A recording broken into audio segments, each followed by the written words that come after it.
I wanted to make a video about the benefits of breastfeeding.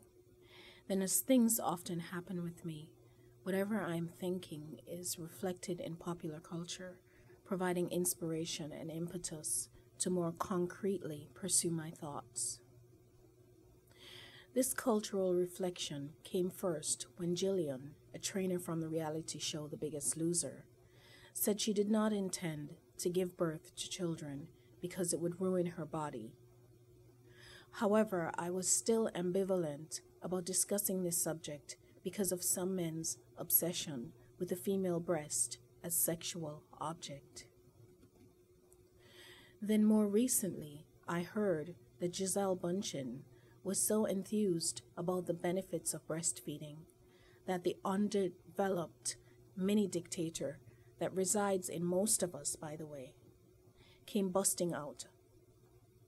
And she thought women should be made to breastfeed. Now, I'm not annoyed at either Giselle or Jillian. Jillian knows what she wants, and that is always a good thing. One can only assume that she has had all the facts and has made an informed decision. Giselle may not be fluent in politi-speak and non-fashion industry-related diplomacy, and consequently she said things badly. Perhaps she is like many young moms who discover something wonderful and wants to share it with the world. Or I'll throw you in prison, adds her mini dictator. Well, I myself am a nursing enthusiast. I believe new moms need breastfeeding, but often don't know it. I believe, however, that new moms don't need to be harassed. Women need to breastfeed because it's good for our bodies. It helps our bodies return to normal. It's good for our babies. Breastfeeding burns an average of 500 calories per day. New moms need the rest. When you breastfeed, you're forced to drop whatever it is you're doing and relax for about 20 minutes or so, 7 or 8 times per day. I acknowledge, though, that there are competing voices. One voice speaks mythology. Breastfeeding ruins your body, it says. Ruins your breasts, it says. And it's messy. The other voice is critical, often aggressive, overbearing, and makes a new mom feel inept. That voice says, you're doing it all wrong. I hope my voice falls somewhere in the middle. The truth is that a woman's breasts mature over a lifetime. The pubescent breast is not the ideal. Breasts naturally mature during pregnancy and with age.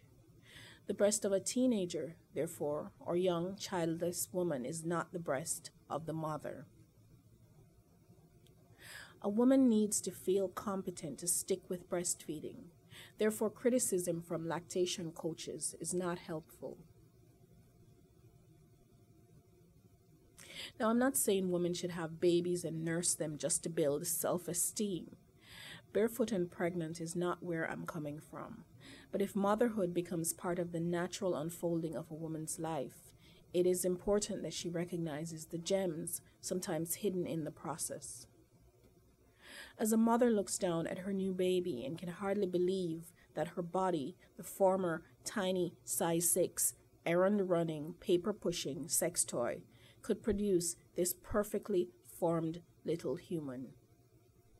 She can't believe that her size 6 uterus can produce enough force to expel a 7-pound baby, and that this same body can provide nourishment to sustain the life of a separate human being. It's magical. The mother is astounded as she discovers that breastfeeding uses an average of 500 calories a day. She does a quick mental calculation of how long and what type of exercise she would need to do to burn 500 calories per day. And it's quite a lot of exercise. Women talk a lot about times when we were not treated fairly in the workplace. We sometimes talk of times we were taken advantage of and not given our due. Those stories become meaningless in the face of our body's awesomeness. There are scarcely any deals offered in life better than the breastfeeding deal. It's a win-win proposition. Rest, bonding, nourishment, and fat burning, all for the price of your balanced meals. It is such a good deal that I think if the diet industry could ethically stimulate lactation in non-pregnant women as a weight loss method, they'd jump at it, and they'd make many, many more billions. Now, hostility from usually young males goes to a woman's very being. It's never that your car sucks or you have a terrible house. It is that you are fat or you're stupid or your nose is too big or small or whatever. It propagates the idea that a woman's body is frivolous. Young women, sadly, end up concerned about frivolous things related to their self-image. Their bodies become virtual sex toys subverted to the sexual goals of men. If your body becomes servant to the needs of others, or rather an unwilling servant, you can never truly love it, can you? And who wants to be a servant anyway? Imagine you own a Ferrari, and each day you drive your Ferrari only on city streets. You run errands, you go to the dry cleaners, you pick up milk at the grocery store, stop to check out some CDs. All in all, a 20-kilometer round trip in stop-and-go traffic. Imagine if instead you could take this high-performance sports car onto an abandoned highway and you need to get somewhere quick. You open her up and your head snaps back and you marvel at how responsive the Ferrari is, how rapidly it accelerates. How did I not know this, you ask yourself.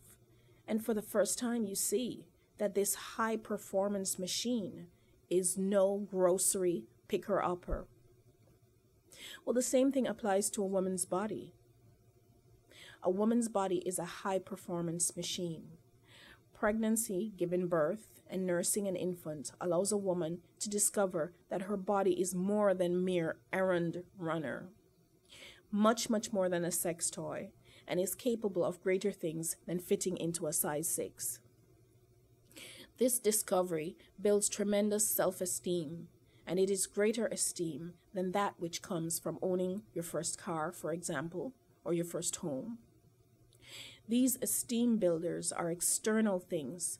They come from outside a woman.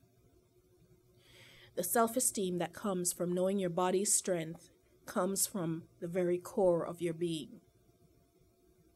Moms often say that labor is the hardest thing they've ever done.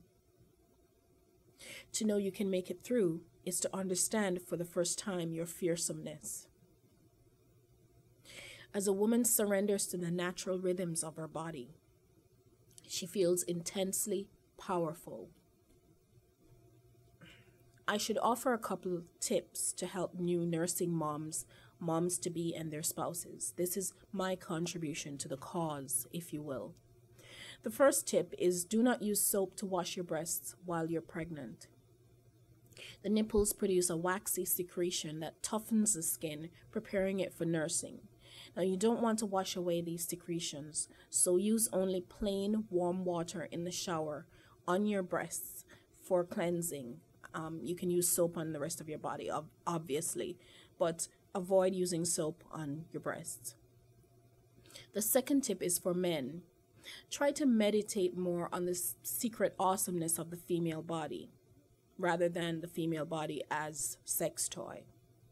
That way you won't be horrified when you watch your spouse give birth, and when milk, under tremendous pressure, shoots out of her breast in an arc and across the room, knocking a bottle of perfume off the dressing table with dead perfect aim.